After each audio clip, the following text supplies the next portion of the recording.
Sambung kisah hari tu, pegawai dekat JPJ Bandar Seri Permaisuri suruh aku pergi JPJ Wang Semaju untuk transferkan saman tu kepada owner yang lama. Dia suruh aku buat macam tu. Aku pergi dekat JPJ Wang Semaju. JPJ Wang Semaju bagi tahu tak boleh buat juga sebab aku kena call JPJ Perak, JPJ Tapah, dia bagi nombor telefon kat aku. Okey, call JPJ Tapah, suruh dia orang buat transfer reversal saman sebab saman tu atas owner yang lama, bukan owner yang baru. Aku pun ambil nombor tu, aku call. Dia bagi nombor kat aku. JPJ Tapah 0540102441.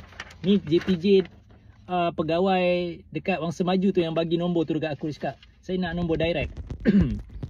Dia bagi nombor tu. Aku call 30 kali tak dapat. Not reachable, tak ada orang angkat. Daripada pagi sampai sekarang dah 4.59. Tetap tak ada orang angkat.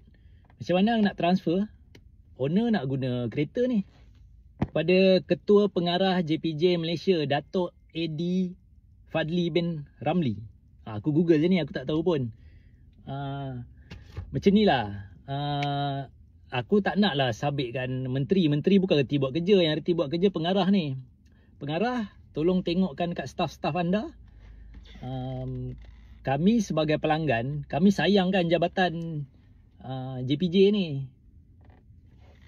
Aku dekat JPJ Wang Semaju tu, aku tanya, kenapa tak boleh terus transfer dekat sini je? Kenapa kena pergi dekat JPJ Perak, dekat tempat yang kenderaan tu kena saman? Encik, memang macam tu. Bukan cik seorang je, ramai lagi orang macam tu. Dalam hati aku gelak je, aku senyum je.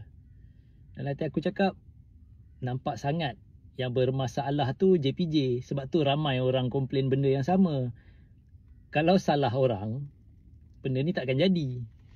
Nampak sangat salah tu berpunca daripada sistem JPJ tu sendiri. Kereta dah lama tukar, saman dah lama clear. Tiba-tiba saman yang daripada tahun 2018 tiba-tiba datang balik. Tahun lepas renew tak ada masalah. Kereta ni dah 6 tahun tukar nama. Dah 6 tahun. Tahun lepas renew tak ada masalah. Tahun sebelum tu pun renew tak ada masalah.